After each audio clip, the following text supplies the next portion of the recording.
And we are live. It is Monday, September 14th, 2020, 5 o'clock p.m. It is one of those days, as Kate will tell you, it's the kind of day when you injure your finger again and it shows up in your Zoom meeting. So, Kate, why don't you take the monologue? Oh, man. I should never tell you that this stuff happens to me, and then I can just, be embarrassed on my own. No, I just, I was in a Zoom meeting today, and I had gone oystering the other day, and I had gotten many small cuts on my fingers. Like, you can see my dirty, grubby hands from the garden and oystering right here. But I had a Band-Aid on it, and it, right before the Zoom meeting, it came off, but it seemed fine. And I was talking and gesticulating, and all of a sudden I looked at myself on the Zoom thing, and there was just this tribal blood across my face of where apparently my hand was bleeding, and the people on the Zoom call were just "Are you bleeding? Is that blood on her?" And I was "I'll be right back. I'm fine." It was very embarrassing. I was just okay, well, I guess this is a thing that happens to us now, is if you're just kind of you get out of you're just no holds barred. Yeah. Anyways, I put a Band-Aid and that was fine. Because we are not allowed to have fun anymore. But in lieu of fun, we are allowed to have Mike Isikoff, whom I have known just about my entire adult professional life. Back when I was a cub reporter at Legal Times, he was often around. He was not an employee of Legal Times. He was hanging out. He was a reporter at Newsweek, but he was close to Dan Kleidman and to Tom Watson and to a bunch of people around Legal Times, and so we saw him a lot. And he was kind of an inspiring figure for those of us who wanted to cover the Justice Department, because he was always breaking news, and he was scrappy, and there was this legend about a near fist fight that he'd gotten into in the Washington Post newsroom, which we all passed around and embellished on an ongoing basis. You definitely have to tell that story. Yeah. As long as I told my story. And then, of course, he went on to break the Monica Lewinsky story, write a bunch of best-selling books. And by the way, in the department, I've said this before, I wrote it at the time it came out, in the department of reporter memoir stories, telling the story of getting the story, there is no better book than Uncovering Clinton. And more recently, he has been at Yahoo News, where he has continued to do the Mike Isikoff thing, but he's also run with Dan Kleidman, the same Dan Kleidman who I worked with at Legal Times. He's run the Skullduggery podcast and its spin-off, Conspiracyland, which last year was focused on Seth Rich, and this year, in a little Conspiracyland miniseries, is focused on that story of Joe Scarborough and the president's tweet about how he murdered his girlfriend in their office in Pensacola, when, of course, he didn't have, he was not dating the woman in question, he was not in the office in Pensacola, and she was not murdered. Mike Isikoff, welcome to In Lieu of Fun. Well, it's an honor to be with you, Ben. And you mentioned Mr. Kleidman, who is my boss at Yahoo News, or as I like to say, my boss at Yahoo News, with the air quotes. And we're going to have particular fun on Skullduggery. I know we can't have fun on this show. Right, but in lieu of fun, we can do other things. Okay, we are going to have fun on Skullduggery this Thursday, because we're going to do a live stream Skullduggery with Bob Woodward, who's made a bit of news lately, who was my first boss at the Washington Post. So I'm going to be on with two bosses, and they're going to have a chance to commiserate with each other about having me work for them. Yeah, you are famously not the easiest guy to have on staff. Is that fair to say? I think it's fair to say. I am fairly easy to be on a show like this, however. Especially since it's virtual. So, I can't do any of the things I was alleged to have done many years ago with an editor at the Washington Post. Although I will say, do any of you remember, before we just get to, the man who shot Liberty Valance, where the famous line, there's if the truth isn't good enough, go with the legend. And I think that's sort of an applicable line for a lot of things, including my own. Yeah, I think that's right. And I think the legend of your confrontation in the Washington Post newsroom is so much better than the real story. Yes. That we're definitely going true with the legend on that one. Yes. Okay. All right. So let's talk about Conspiracyland. First of all, for those of you who haven't listened to the podcast, I recommend it very strongly. And it actually brings together in a neat way some of the issues that Kate works on, which is how do you manage bullshit once it's posted in these forums, these platforms, with some of the issues that I work on, which is, Russian electoral interference, national security law and policy. And it's like the first season is a real kind of case study on where those things crash into each other. So my first question is, how did you get the idea? Where'd the idea of doing a long form takeout on not the story of Seth Rich, but the story of the bullshit about Seth Rich? Well, it was on my radar screen from the start in 2016 when Seth Rich, the former DNC staffer, is shot and killed on the streets of Washington early on a Sunday morning in what Washington police quickly concluded was a botched robbery.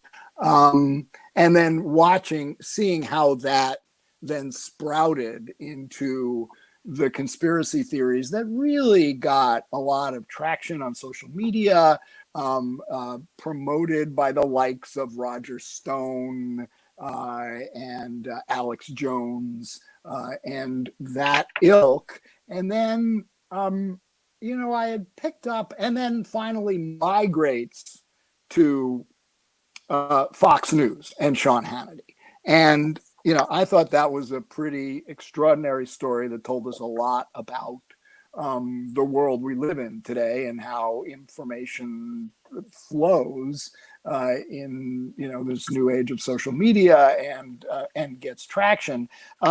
The part that I didn't fully appreciate when I started the project was the role of the Russians in promoting this as well. And you had a coincidence of interest between the allies of Donald Trump and the Russian propagandists who were, and when I say Russian propagandists, I'm just not talking about RT and Sputnik, but the Internet Research Agency that created all these bots and phony accounts under the names of Americans, and seeing the role that they were doing in pushing the conspiracy theory that, in fact, Seth Rich was murdered because he had leaked the DNC emails to WikiLeaks. Get it? It wasn't the Russians who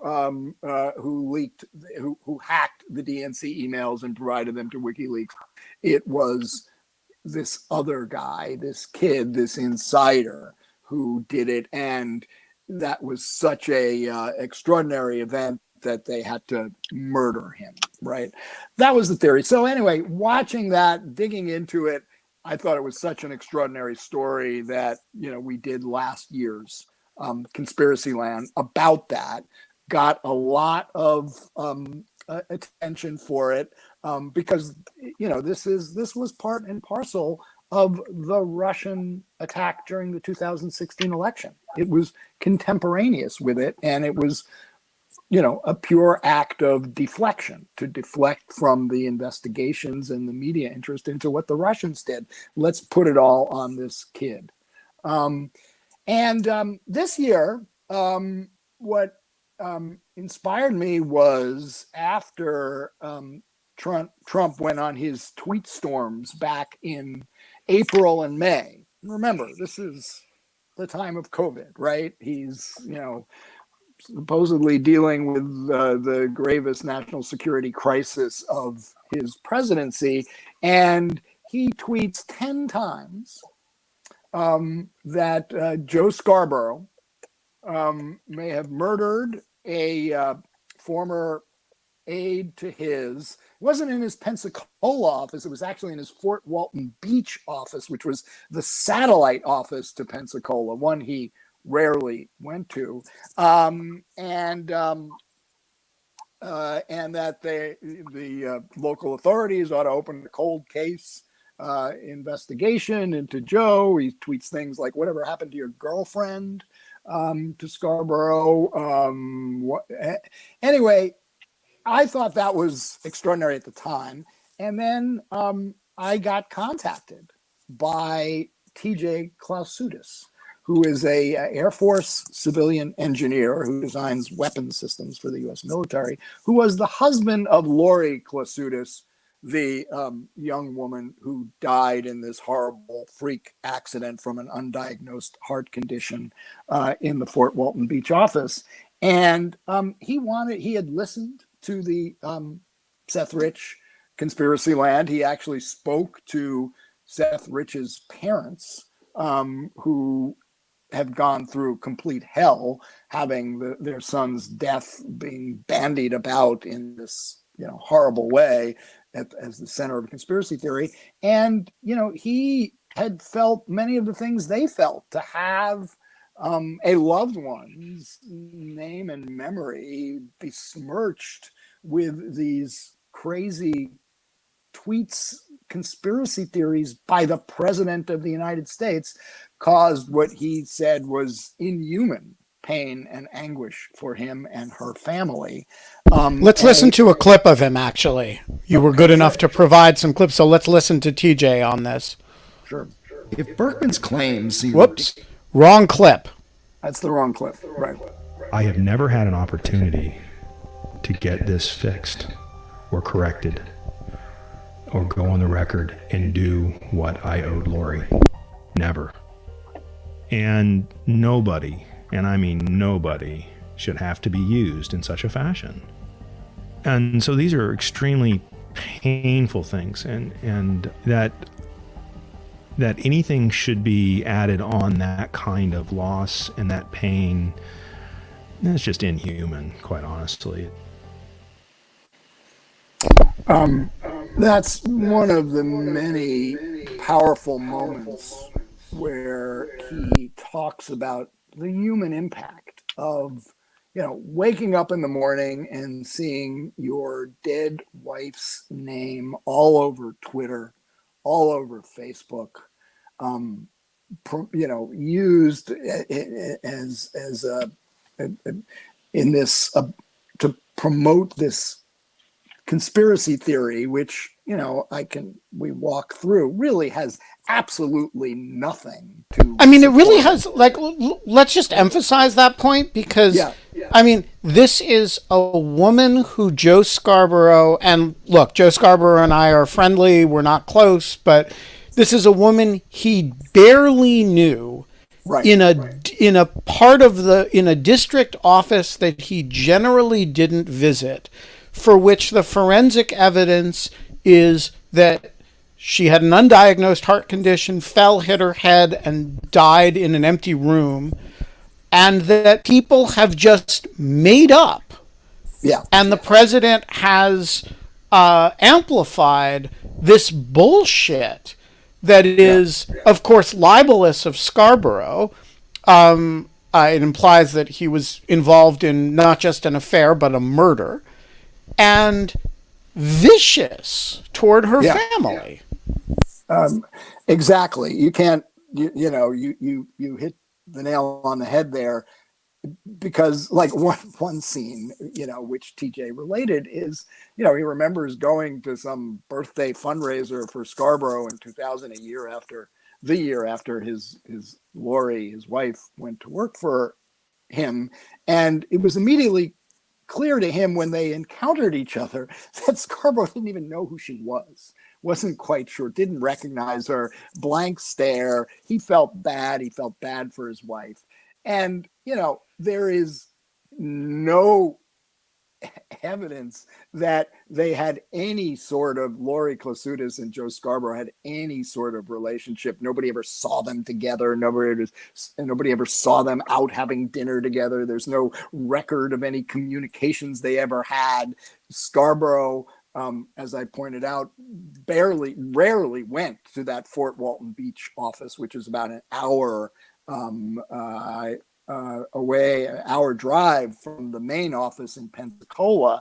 And then, so to have the idea that they had an affair bandied about was completely baseless. But let's remember, because we do go into this in the series, how this came about.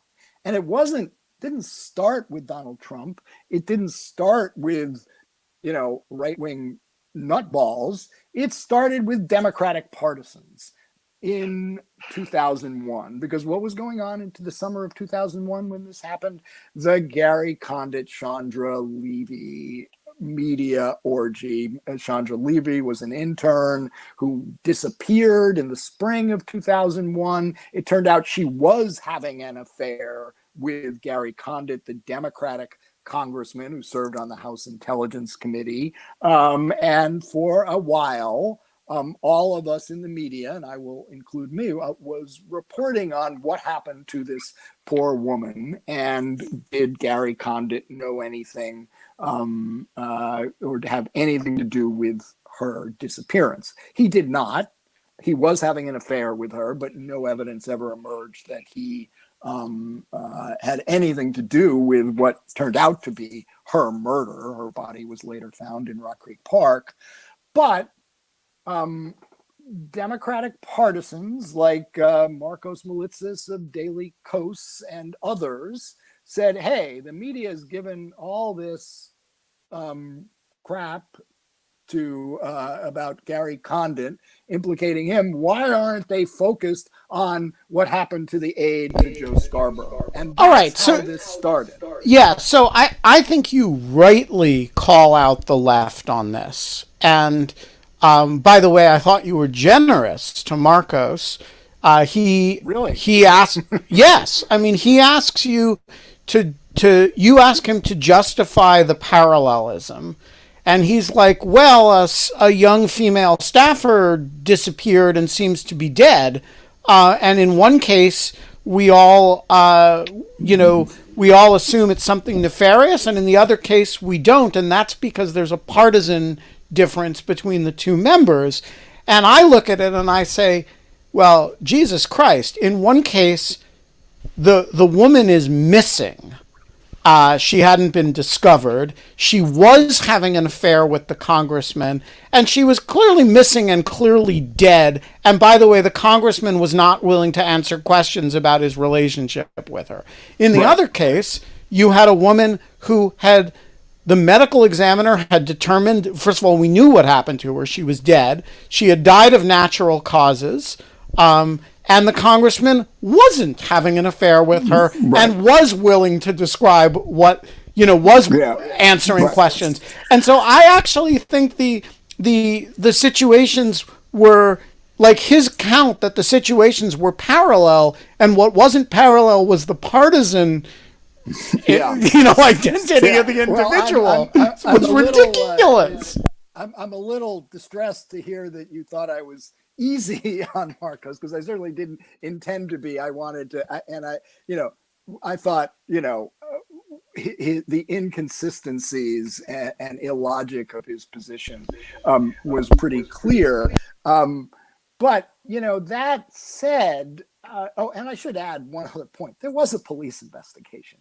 it found no evidence of foul play. And no witness has ever come forward to suggest anything otherwise. Nobody has ever, emerged, no records, nothing that would suggest there was anything more to it other than what was concluded by the medical examiner. Now, I should add, because the first episode does go into this, there was a bit of a baggage to that medical examiner. He had a bit of a checkered history, and there were reasonable, including collecting human organs. But yes.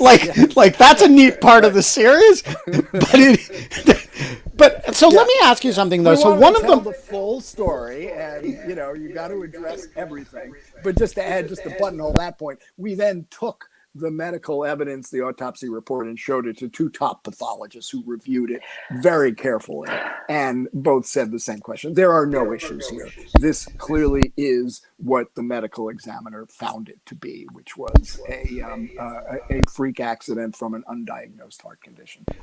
So I want to turn this over to Kate, but I want to set it up before I do. There are a couple of really interesting aspects of this, and the thing that I think is the most important aspect of the story, honestly, is the way you describe how this starts among Democratic partisans, migrates. The president kind of digs it up, or dredges it up out of nowhere, right. And then by doing that, injects it into QAnon, and it becomes a feature of the QAnon dialogue. And there is one character, and I just want to, because it happened today.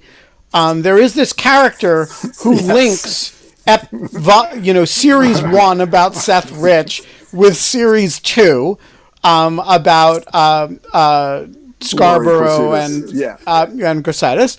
And he is a guy named Berkman. And by coincidence, the FBI today appears to have executed a search warrant against... that seems to be in doubt, according to the Daily Beast's reporting.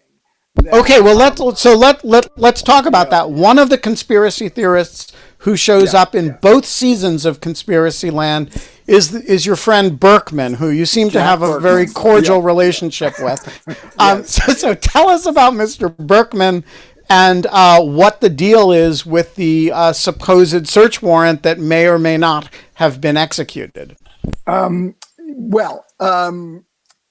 Jack Berkman is one of these classic Washington characters. He's been around forever. He's an affable lobbyist. Couldn't be more pleasant when you converse with him. But he is this crazy conspiracy theorist who seems to have a sort of Trumpian yearning to be in the spotlight and make news as much as he can, and figures that jumping on highly publicized cases and saying outrageous things about them is a good way to get attention for yourself.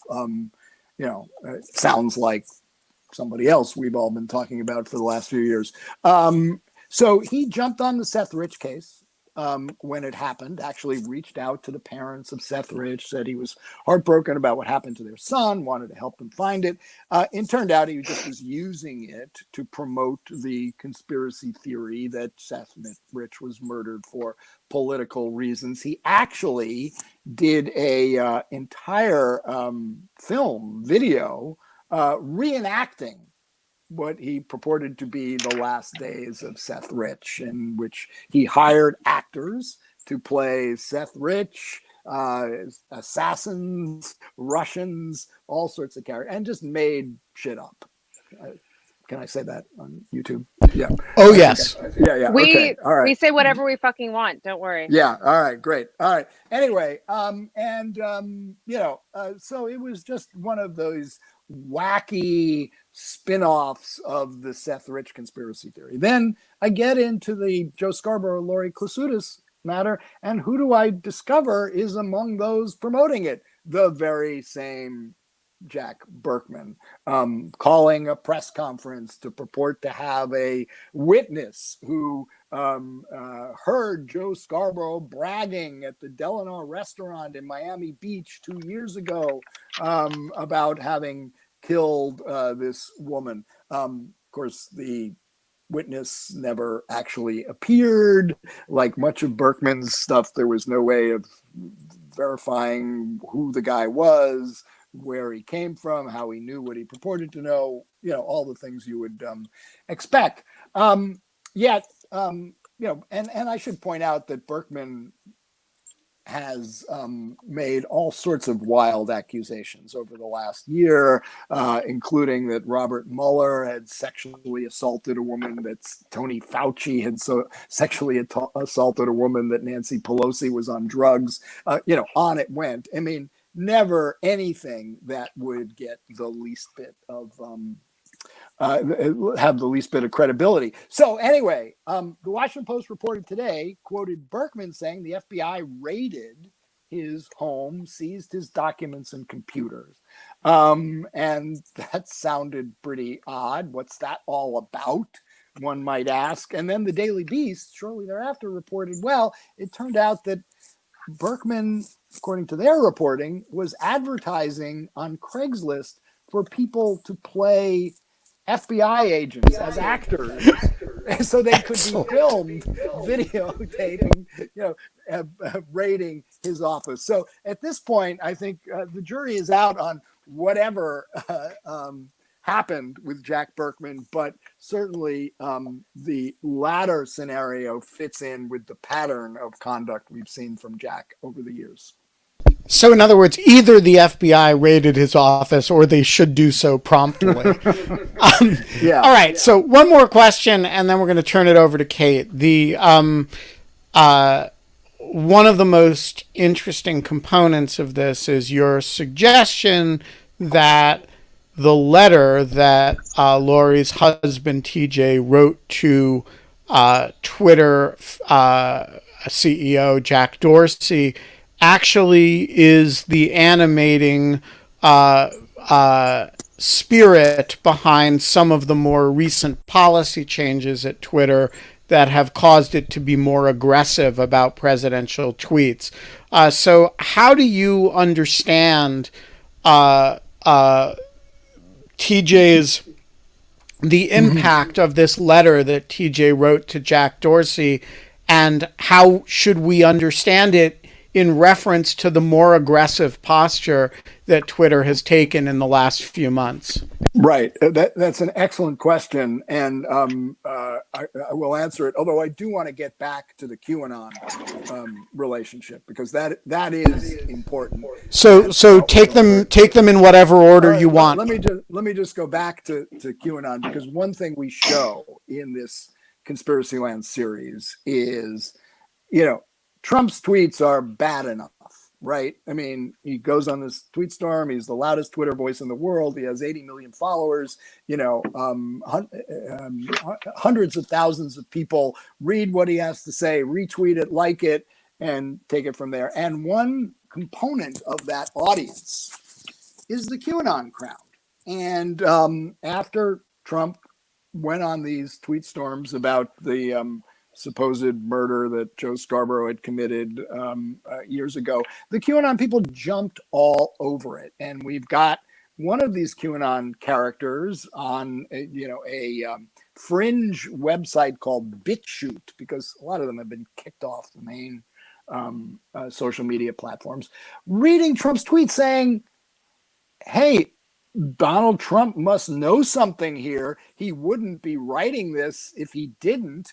They're citing Trump as source material, and then they take it to their usual bizarre levels where Lori Klausutis, who was the young woman constituent service coordinator in the Fort Walton Beach office, was reading highly classified explosive documents that linked that revealed special operations and assassinations, and Kind of like Seth Rich. tied into 9/11, the Oklahoma City bombing. On it goes. Even an assassination I wasn't aware of, which was the death of John F. Kennedy Jr., who of course died in a plane crash. But anyway, so it just is important to note that, you know, when Trump says these crazy things, we may dismiss them. We may say, oh, it's just Trump being Trump, you know, carrying on his vendetta against Joe Scarborough for his media criticism. And, you know, in fact, there is a segment of the country out there that takes these things seriously and then riffs on them and embellishes them. So that's an important point. And of course, you all saw, and we play this in Conspiracyland, Trump's response when he's asked about QAnon. And, you know, one of the questioners points out, these are people that believe there's a deep state plot by, you know, pedophiles and cannibals and other nefarious people inside the CIA and the FBI who are trying to destroy your presidency. And does Trump like disavow this? Does he say, you know, of course I have nothing to do with these people? Far from it. He says, I understand these are people who love our country and they like me a whole lot.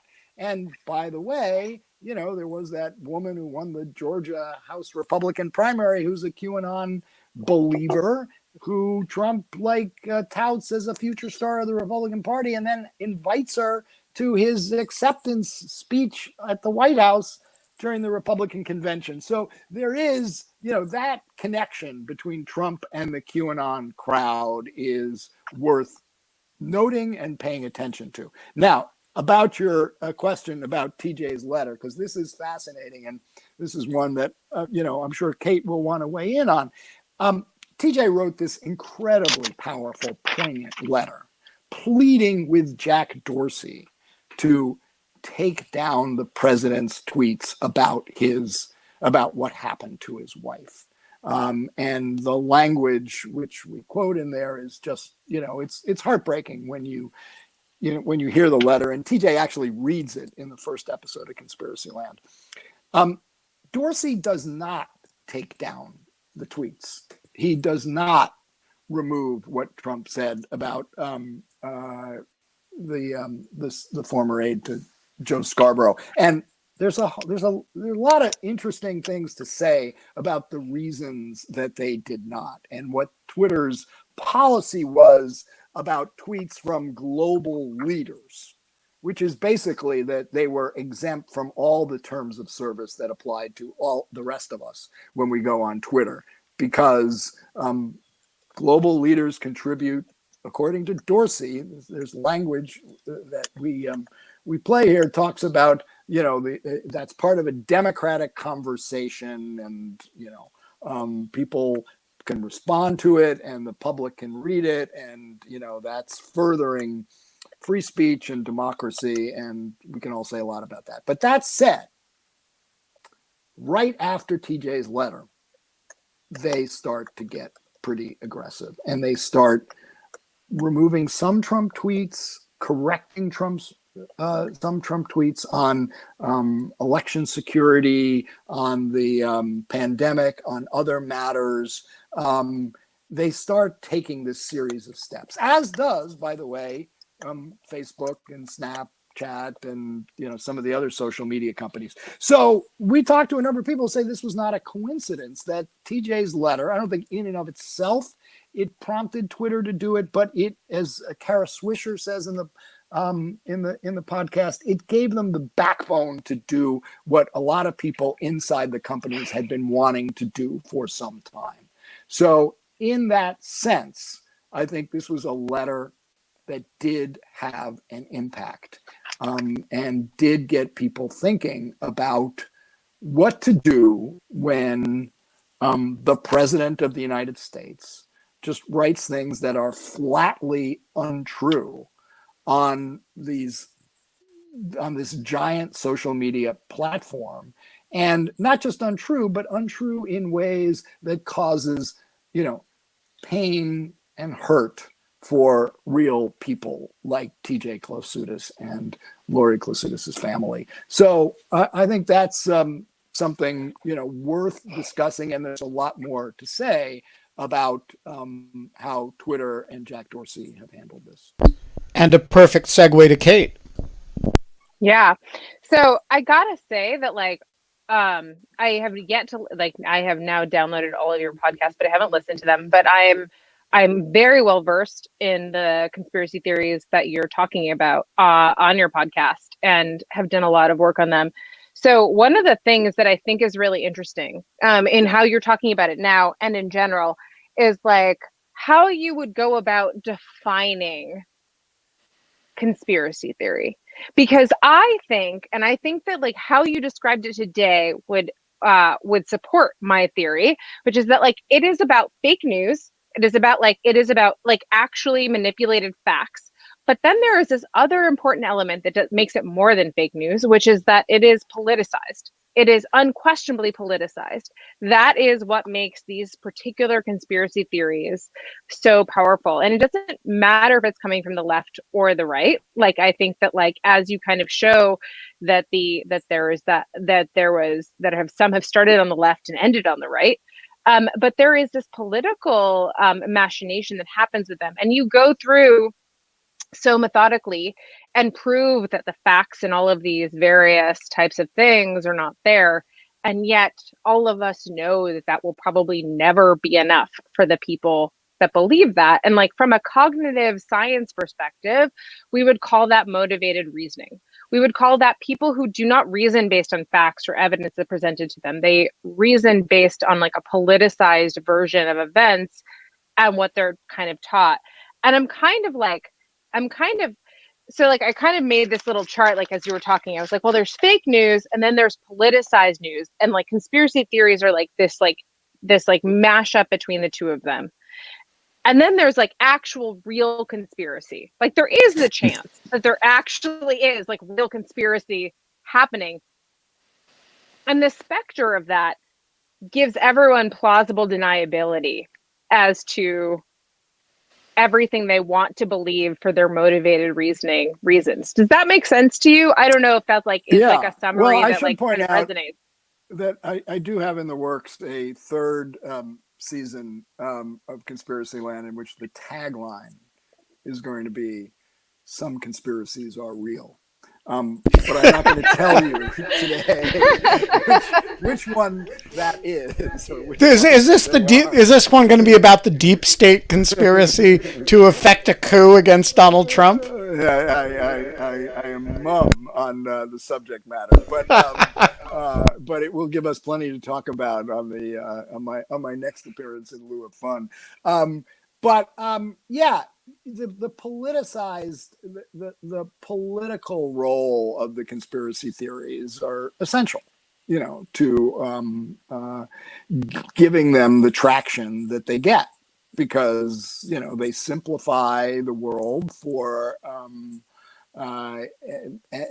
their audience, and they conform to the suspicions and paranoia of some segment of the electorate that wants to use them for political purposes. So you're absolutely right.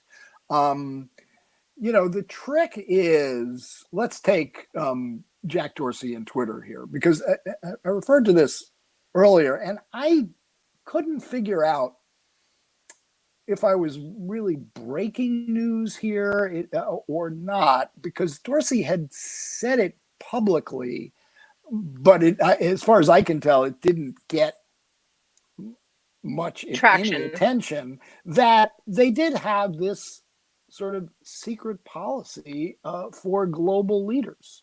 That they do have that policy. They have it's called trusted it's called Trusted People Club. Right, it's a trusted people thing. I didn't know that. And it's at all.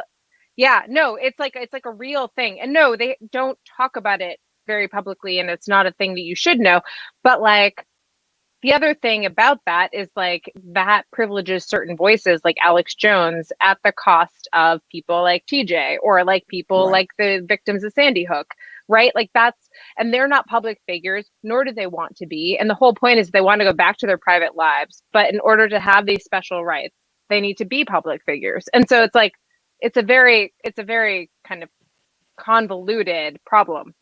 Right. And I should say, I think one of the more powerful moments in episode 3 of the new series is we play Dorsey responding to a question at the annual shareholder meeting of Twitter in May of this year, in which he's asked about TJ's letter. And, why aren't you taking down these tweets that are causing so much pain for this family? And he cites this global leaders policy that Twitter has and says, this is part of our mission of promoting a democratic dialogue because people get to respond to Trump's tweets. And then there's a back and forth, and this is, a democratic dialogue. We play that for TJ. And he is just so upset when he hears it. And he says, what bullshit? What social value is there in there being a debate about the death of my wife? How does this contribute to society? How does this contribute to how we run this country? What does this have to do with a democratic dialogue? It's a completely bogus, false claim that my wife was murdered because she was having a sexual affair with Scarborough. It was all nonsense. There was never anything to support it. The president puts it out there, and then people get to respond, and that's a democratic dialogue. I think it is really worth listening just to that exchange, that hearing TJ respond to what Jack Dorsey has to say. And I should point out, while Twitter does get some credit for taking these, partial steps in better policing, what the president writes on their platform, the tweets about Lori Klasutis and Joe Scarborough are still up there. They have not taken them down. Yep. Yeah. So this is to your point, like, this is the problem that is presented in the current era, which is just like that we have no kind of corresponding norms for, or certainly no law for, frankly, which is that, like, to the individual harms that TJ has gone through, there is no way of either mitigating them through some type of Micheljonian kind of idea, or like Mill's concept of free speech, of counter speech, is the answer to bad speech, right? That those are yes, those are democratic principles that existed at scale when you would fucking hand out pamphlets, right? And it cost you 50 cents a pamphlet to print them at a printing press. This is not the same thing. And the conversation around all of this has just completely it has become so that it's not even about the thing being debated anymore. It becomes a mob attack on TJ.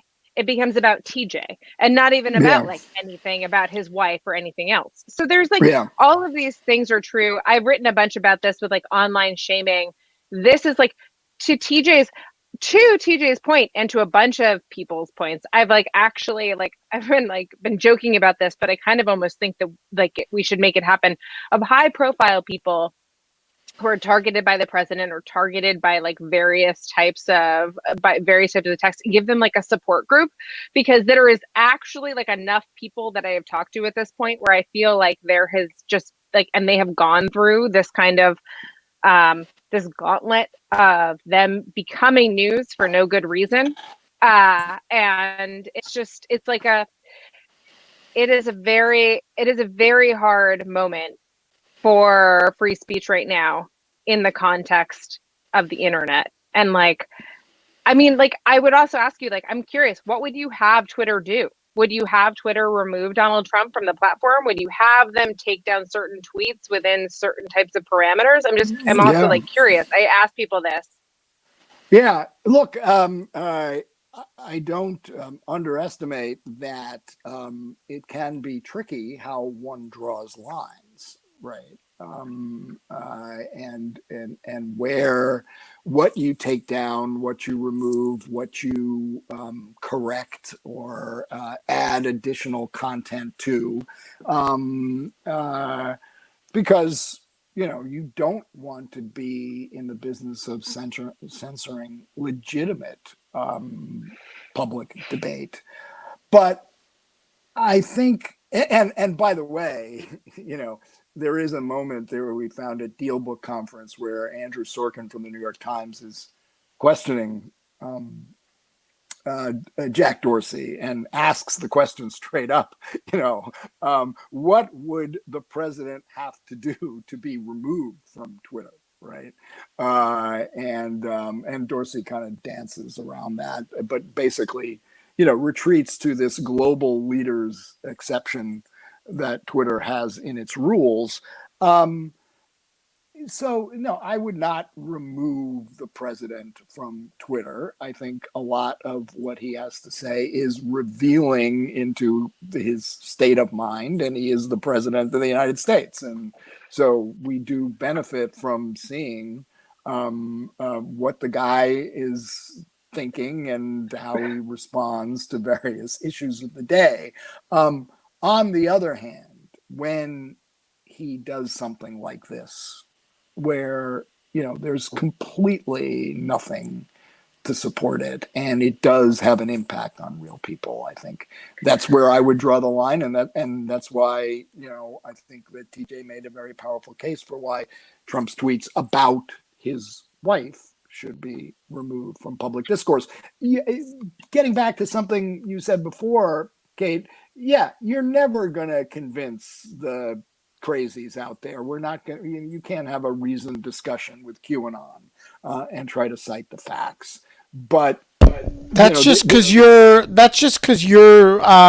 been swallowed by the lizard people, man. Yes. And somebody just came on here. I don't know if it's a lizard. Oh yeah, no, it's okay. It's a questioner. Oh, a questioner. We are going to pop you. Your screen is about to fill up with people who have questions for you, Mike. Okay, sure. Fire away. But I was just going to say that, give me 1 second, Brad. And then I was just going to say to Mike that I just wanted to, as much as I'm sympathetic to the idea of okay, well, not in this instance. In this instance, TJ and his real family was really hurt. That is literally, just because Donald Trump is the one hurting them and they keep up those things, they keep those things up when it's just a private person on a private person hurting each other, and a whole mix of people. And there's plenty of kind of examples of real people being hurt by speech. And I think that it's all very, it's all. But there are very... rules about harassment and targeting. There private are people. Yeah. No, there are. And this is actually one of the, we can talk about this at some point offline, but what's interesting is when people tilt from the public from the private sphere into the public sphere because of something they did in private or semi-private that makes them a public figure, makes them a meme, or makes them ability. So TJ did absolutely nothing in this thing. But then, is he a public figure now? Should he be considered a public figure for the purposes of Twitter? And so those types of debates, I think that I do think that you're going to have a hard time policing a world leader on a private platform. But at the same time, I want to make this one last point, which is that you brought up that TJ's letter suddenly got all of this thing, and Kara Swisher said it was because it gave them an excuse, but it's not just an excuse. It got a lot of press when that article kind of went public, and people were incredibly sympathetic to him and incredibly down on the platform. And what it created was a negative PR cycle for Twitter. And that is, to the best of my knowledge, the best way that private individuals can leverage their power to like actually see something change, or to get something like in this type of instance against individuals. And that I would say that that's why that happened. But we have a bunch of questions. Brad, the floor is yours if you want to unmute yourself. Thank you. Big fan of season 1 of Conspiracyland. I haven't listened to season 2 yet because my podcast listening is limited with my commuting. The Fox and the Cake, by the way, is fabulous. Oh, it is a painting of my wife's, so she will be very happy to hear that. Very cool. Thank you. So I've been kind of lurking / trolling on Parler recently, which is just terrible. Right. Mm-hmm. And it's probably 80% conspiracy theory stuff. 80% of that is QAnon. And I was just wondering if you think how much in general of the QAnon stuff is amplified by Russian influences. Like, do they know the sort of how it's getting in, or is it just sort of our own country sort of self-amplifying all that stuff with the president? Yeah, I mean, I think it's a combination, but if you're, the Internet Research Agency, or, a Russian troll, or, a troll of any kind, anywhere in the world, and you want to, stoke the passions of Americans and sow discord, any of these conspiracy theories are, ripe for the picking. Why not? The more you can, throw, this dust in everybody's face and get them worked up over crazy things, all the better, right? And so, I didn't find direct evidence of Russian fingerprints on this one, but I certainly wouldn't be surprised to find it somewhere out there. But, we don't have to link everything to Russia to say something bad's going on that we need to pay attention to. So Evan, who declines to be raptured in, asks, what's the economy behind conspiracy theories like these for politicians, for publishers, for platforms, etc.? They get clicks. They generate traffic. They stir people up. They create, momentum among themselves because I think there's a lot of research on this. Kate can probably speak to it better than I, that, what works on social media is, stirring people's emotions, getting them angry, getting them sad, getting them, worked up over something. And the more you do that, the more traffic you get. So I think that's the economics of conspiracy theories. Christopher, the floor is yours. Hi. So you've been at Washington Post, Newsweek, NBC News, Yahoo, and now podcasts. So I'd like to know, sort of from your perspective, what's been the different demands or challenges of transitioning between the different mediums, and going from having like a book to explain how we got into the Iraq War to going on air with Brian Williams and having 3 minutes to explain the latest, Yeah. 3 minutes, by the way, is generous for a NBC nightly news segment. Most of them were like, 2 minutes or even less sometimes. Well, look, first of all, the media landscape has changed so dramatically, during the course of my career. What we're doing now was not something that anybody ever heard of or did back when I was a reporter for the Washington Post or Newsweek.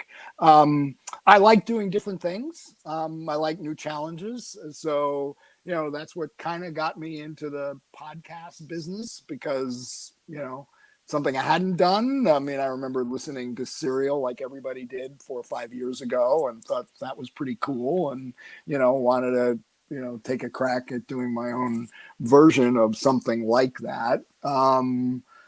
But I think that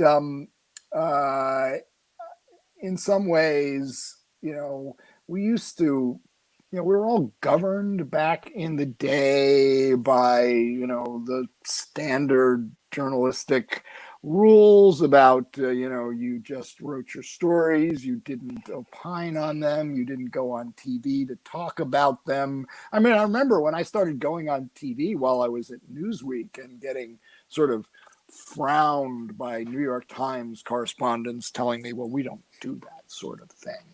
We just let our stories speak for themselves. Now you can't turn on the TV and not find a New York Times reporter.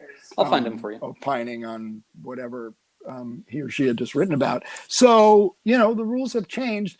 But I have to say, well, I think it's all given us, new platforms to get stuff out there, which is ultimately what we do.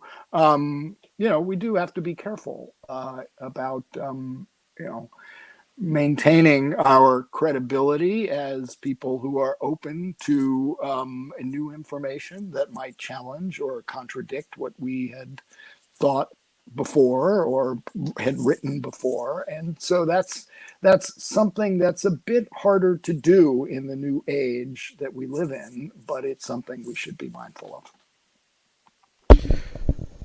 David Batts, you have the penultimate question. Very good. Michael, a huge fan of Skullduggery. It's a great show. And I listened to all 3 episodes of Conspiracy Theory. I was moved by listening to the pain that TJ went through. Very tough. I'm wondering, as you went through this, did this change your personal position on things like content moderation? And then sort of a secondary question for Kate is recognizing that like one person can do damage to one person, or some harm, but when one person has 18 million people behind them and sort of unleashes the threat, does that change the equation, or what approaches we can use for content moderation? Yeah, well, I think it absolutely does. And I think, look, if it had not been for the president of the United States, the highest elected office holder in the land, pushing this and making something of a crusade about it, and of course not backing down, because Donald Trump doesn't back down on anything, this would not have been the powerful story that I think it is, right?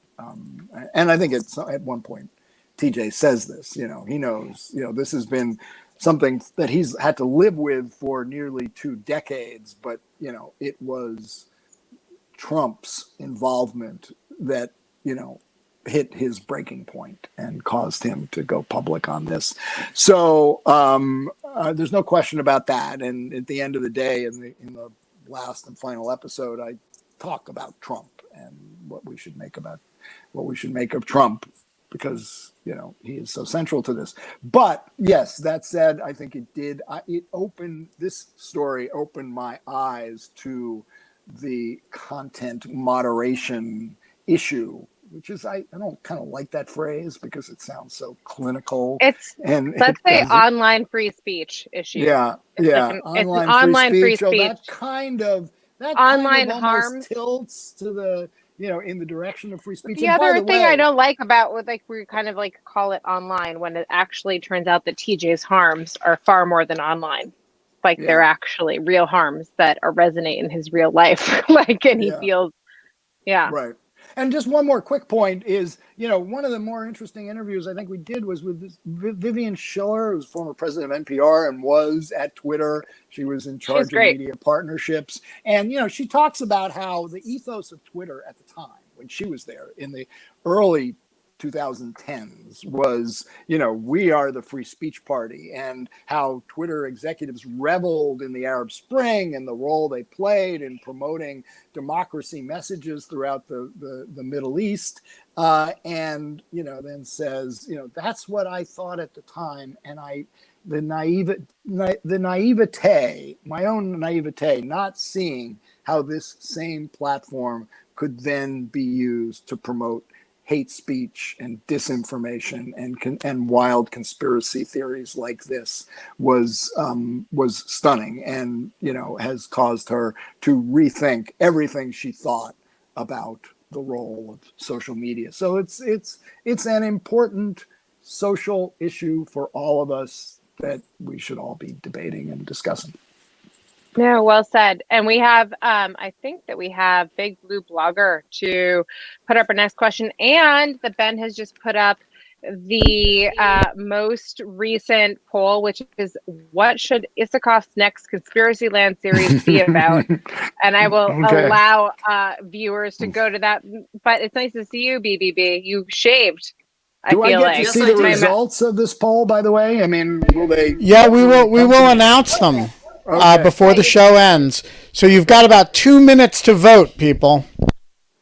Go ahead, thank you for BBB. noticing. Oh, thank you. Michael, thank you for everything you've brought to us over the last 3 decades. Please keep doing it for another 3 decades. You just touched on hindsight, and I have kind of a hindsight question for you. Now that we've all seen the damage a real psychopath can do in the White House, has it altered your view of Bill Clinton or his family or his administration at all? No. What do you mean by that? Like, what was your, no, hold on. What was your original view of Bill Clinton and his family? Like, so this is actually interesting because I bring up a lot of times as public figures, people are like, well, there should be a public, so right to be forgotten is a great example in Europe, like right to be forgotten. Well, like Bill Clinton would love a right to be forgotten if you could like delete everything that happened between his like. Yeah, Bill Clinton wants a selective right to be forgotten. Exactly. He wants to be able to edit the record. Yeah. Yes, but that's what I'm saying. But this is look, kind of this is. Yeah. Let me just say quickly. I think it would be a really sad day for all of us if Donald Trump became the standard for how we view political leaders. And if they aren't as bad as Donald Trump, if they don't lie quite as much as Donald Trump, then they're okay. Then, we should, congratulate them. I would like to think that there are higher standards than Trumpian standards that, should apply to our elected leaders. I just want to say in support of that, a young colleague of mine, in the context of the Mueller investigation, went back and read A, Uncovering Clinton by Mike Isikoff, and B, The Starr Report. It is salient to this that this is a young female colleague of mine, and came away saying, my God, Bill Clinton should have been impeached. And I do think that as somebody who opposed his impeachment not as a matter of law but as a matter of prudence and discretion, I actually think when you go back and you look at the list of things that Bill Clinton did and you compare them to anything but Donald Trump, some of them are pretty shocking. And that's a whole other show, and I can already see that some segment No, I don't disagree. I'm just kind of like, oh Jesus, what are we getting ourselves into? No, I think I think that generally, I agree there. Okay, so I am significantly younger than Ben. I was in middle school when you started to write about this, and I learned what a blowjob was from literally reading the news. Oh, that is awesome. We have just, on in lieu of fun, we have just broken news. Kate has admitted to Mike Isikoff that she learned what a blowjob was because of his work. But my point is that basically there was this scandalizing, there's this puritanical kind of religious kind of force with which we were against this, and now I remember like the backlash against Monica Lewinsky, the shaming, everything, like the slut shaming, all of the stuff that happened to her. And now looking back at it, I'm kind of embarrassed about ever, not that I really did anything, but like having like kind of gone through with like seeing that and not said anything. But it's amazing, actually. It's amazing. I wish we would spend more time talking about that, because I then went to college and was very close to a number of people who were close to the Clintons and like met the Clintons on a regular, and they were like heroes. They were heroes in like 2000 until 2008. They were heroes. Like they were just like I went to Brown, and like there was a bunch of people who knew the Clintons at Brown, and that was it. And that was like everyone was completely willing to just ignore everything that had happened. And I remember saying things to people, and this kind of actually gets to my point about like how much is conspiracy and how much is things that we just kind of want to believe, like, and that we all just kind of, and we all believe, like would you say it's a conspiracy theory that I for 8 years believed that like the Clintons were like really good people that like shepherded in like all of like the good, and like they were pro gay marriage, and like they weren't, right? Like they were not pro gay marriage, like actually emphatically not pro gay marriage, but all of these things about liberalism. Sorry, we're hitting some huge issues as we're about to wrap up. I didn't need to do this, but this is like I don't know how much I want to respond to all this, but I will say I don't know that what you described about the Clintons is a conspiracy theory about the Clintons, although I should point out that there were plenty of conspiracy theories that swirled around the Clintons, both from his enemies and from his supporters, both of whom threw out all sorts of conspiracy theories about the other side. And in many ways, that was an introduction to just how pernicious these can be, but also their political value to people. We're going to leave it there. Yeah. Okay. Sorry. Mike Isikoff, you're a great American, even with that beard. I think he looks great. I used to run into Isikoff. Can you do a poll on the beard? Well, the poll results are interesting. QAnon has won as the appropriate subject for your next series, but vaccines are close behind and have actually vaccine people are changing their votes in response to my announcements of it. So now vaccines are ahead. So you have your assignment from the In Lieu of Fun assignment editors. Pizzagate, Lizard People, and others are very far behind. Thank you for joining us. Well, and Kate, who is coming tomorrow?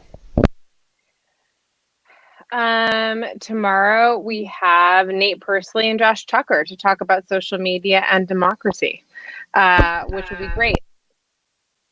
We will be back for that 22 hours and 52 minutes from now. Can I say one final thing? Yes. Totally. Yes. I think this discussion, as it has unfolded, has undercut the title of your show. We get that a lot. Don't say it. We don't want your fake news here, Mike. Right. Like, let it go. There are 171 other episodes on our YouTube channel. If you had fun, I invite you to check some of them out. Okay. But thank you for the kind words, and come back anytime. Anytime I'm invited. We didn't even get to talk about half the things I want to talk about. We'll bring you back. And until then, we're not allowed to have fun anymore. But in lieu of fun, we have conspiracy theories. See you tomorrow. Bye, guys. That was great. We off?